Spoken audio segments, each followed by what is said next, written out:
warahmatullahi wabarakatuh.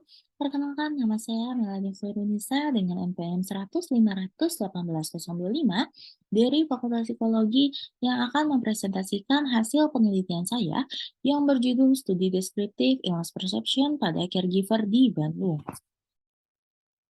Psikosis merupakan salah satu indikator keluarga sehat Indonesia dan harus mendapatkan pengobatan sesuai standar. Di masa pandemi, gangguan kesehatan mental meningkat 6-9%, namun masih sulit untuk mencari bantuan. Pada penelitian yang dilakukan oleh Riskesdas pada tahun 2018, Jawa Barat menjadi provinsi dengan penyintas psikosis tertinggi. Di Bandung sendiri, 91,17% penderita psikosis sudah pernah berobat. Namun, hanya 68,76% yang berobat secara rutin. Adapun pengobatan pada penderita psikosis menjadi sangat penting karena jika adanya keterlambatan dalam pengobatan akan menyebabkan penyakit menjadi kurang responsif terhadap pengobatan.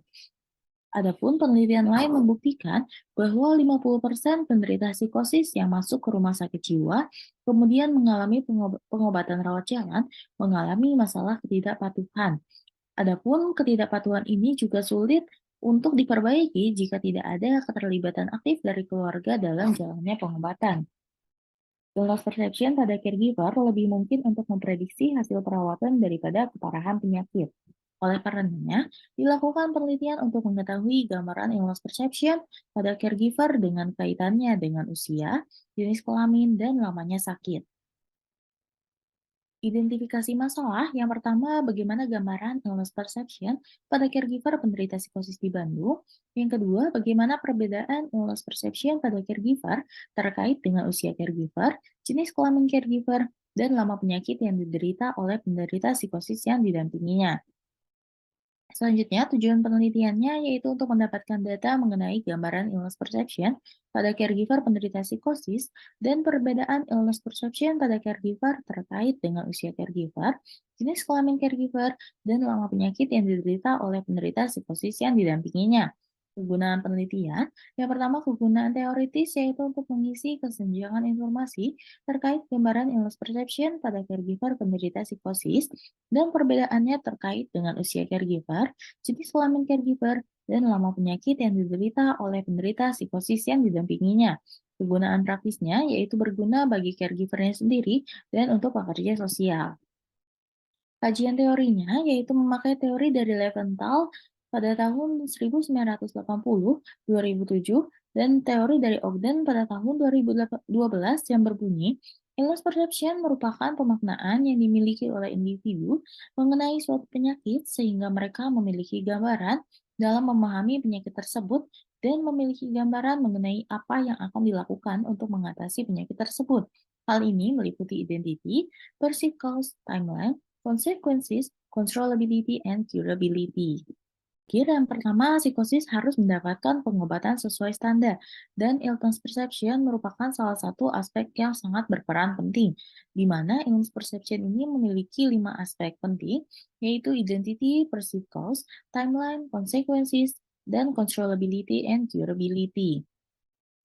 Metode penelitiannya, yang pertama desain penelitian menggunakan studi deskriptif dengan statistik deskriptif. Kedua, teknik samplingnya menggunakan teknik sampling purposive sampling. Analisis datanya menggunakan compare means untuk menganalisis illness perception pada caregiver dengan data demografisnya. Terakhir, alat ukur yang digunakan merupakan The Brief Illness Perception Questionnaire yang dikembangkan oleh Broadbent pada tahun 2006 yang terdiri dari 9 item. Selanjutnya, populasi pada penelitian ini yaitu family caregiver pada penderita psikosis yang berada di Bandung, sedangkan sampelnya sendiri merupakan family caregiver penderita psikosis yang mengurus penderita psikosis dengan karakteristik. Pertama, seorang caregiver dari penderita yang didiagnosis psikosis atau skizofrenia. Dua, penderita psikosis telah didiagnosis oleh tenaga profesional, baik psikolog maupun psikiater. Yang ketiga, berdomisili di Bandung. Hasil yang didapat dari penelitian ini, satu, caregiver penderita psikosis di Bandung lebih banyak yang memiliki illness perception negatif, yaitu sebesar 88%. Dua, tiga faktor penyebab utama terjadinya psikosis antara lain depresi, trauma, dan stres. Tiga, rata-rata caregiver laki-laki memiliki illness perception lebih positif dibandingkan rata-rata caregiver perempuan. 4.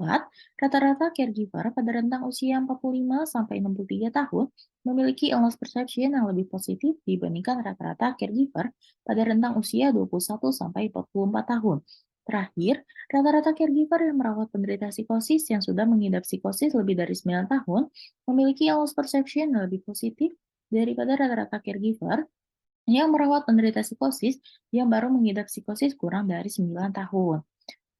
Sarannya, yang pertama saran praktis untuk caregiver dapat mencari lebih banyak informasi mengenai gangguan psikosis. Saran teoritisnya yaitu adanya program intervensi untuk caregiver yang bertujuan agar caregiver lebih memahami psikosis dan mengurangi tingkat beban yang dirasakan. Sekian presentasi dari saya. Terima kasih. Wassalamualaikum warahmatullahi wabarakatuh.